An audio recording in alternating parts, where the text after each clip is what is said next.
కొత్తగూడెం కాంగ్రెస్లో వర్గపోరు ముదురుతుంది. డీసీసీ పీఠం కోసం నేతలు ఢీ అంటే ఢీ అంటున్నారా?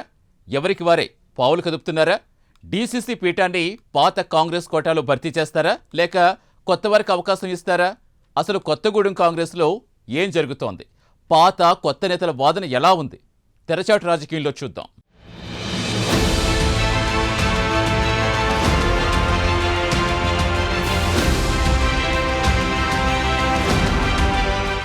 భద్రాద్రి కొత్తగూడెం జిల్లాలో కాంగ్రెస్ పార్టీ రాజకీయాలు కాకరేపుతున్నాయి. పార్టీ జిల్లా రథసారథి పీఠం కోసం నేతలు ఢీ అంటే ఢీ అంటున్నారు. ప్రస్తుతం డీసీసీ అధ్యక్షుడిగా ఉన్న పొదెం వీరయ్యకు పొంగులేటి వర్గం పొగపెడుతోందన్న ప్రచారం జరుగుతోంది. మంత్రి పొంగులేటి ముఖ్య అనుచరుడు తుళ్లూరు బ్రహ్మయ్యను డీసీసీ అధ్యక్షుడిగా నియమించాలని ఆయన వర్గం పట్టుబడుతోందని టాక్ ఉంది. బ్రహ్మయ్యకు అనుకూలంగా Bhadrachalam MLA Tellam Venkatrao, Pinapaka MLA Payam Venkateswarlu, Yellandu MLA Koram Kanakaiah, Aswaraopeta MLA Jare ఆదినారాయణలు ఇప్పటికే పార్టీ అధిష్టానానికి లేఖలిచ్చారని తెలుస్తోంది.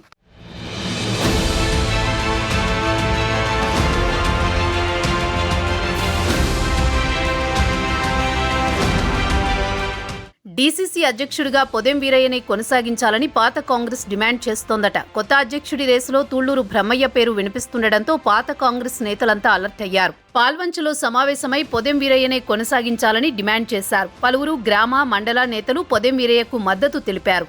కేసీఆర్ ఆపరేషన్ ఆకర్షకు లొంగకుండా పార్టీ కోసం నిఖార్సైన నేతగా పొదెం వీరయ్య నిలిచారని నేతలు చెబుతున్నారు. అలాంటి నేతను తప్పించాలనే ప్రయత్నాలపై పాత కాంగ్రెస్ నేతలు మండిపడుతున్నారు. మంత్రి పొంగులేటి తన అనుచరుల కోసం వీరయ్యకు పొగపెట్టడమేంటని అంటున్నారు.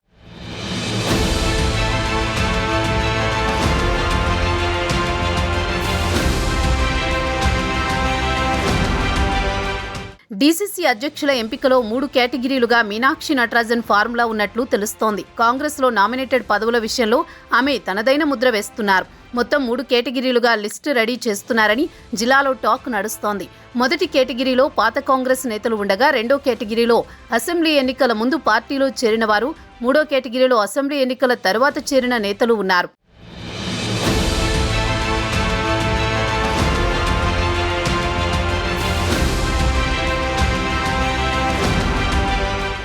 మీనాక్షి నటరాజన్ ఫార్ములాలో పొదెం వీరయ్యకు ప్లస్ పాయింట్స్ ఉన్నాయని కాంగ్రెస్ కేడర్ గట్టిగా నమ్ముతోంది.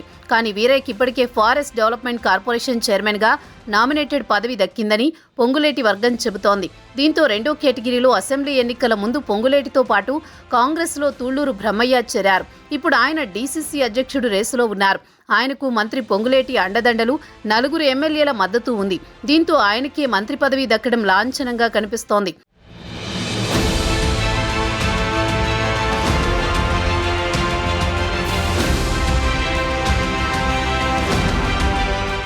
మరోవైపు స్థానిక సంస్థల్లో చక్రం తిప్పేందుకు తమ వర్గీయుల కోసం మంత్రులు పావులు కదుపుతున్నారు.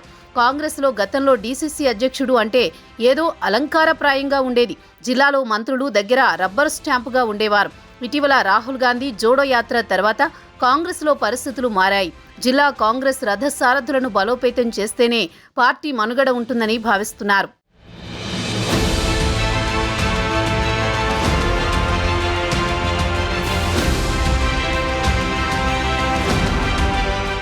తెలంగాణ కాంగ్రెస్ ఇన్ఛార్జి మీనాక్షి నటరాజన్ వచ్చాక పార్టీ క్రమశిక్షణలో రాజీ పడడం లేదని తెలుస్తోంది.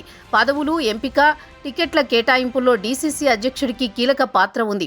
దీంతో ఆ పదవి కోసం మంత్రి పొంగులేటి పావులు కదుపుతున్నారట. పొంగులేటి ప్లాన్ను పసిగట్టిన పాత కాంగ్రెస్ నేతలు ఎలా అడ్డుకోవాలన్న దానిపై వరుసగా సమావేశాలు నిర్వహిస్తున్నారని తెలుస్తోంది. మరి భద్రాద్రి కొత్తగూడెం కాంగ్రెస్ రథసారథిగా పాత కోటాలో పొదెం ఉంటారా, కొత్త కోటాలో తుళ్లూరు బ్రహ్మయ్యకు పగ్గాలిస్తారా అన్న దానిపై త్వరలోనే క్లారిటీ రానుంది.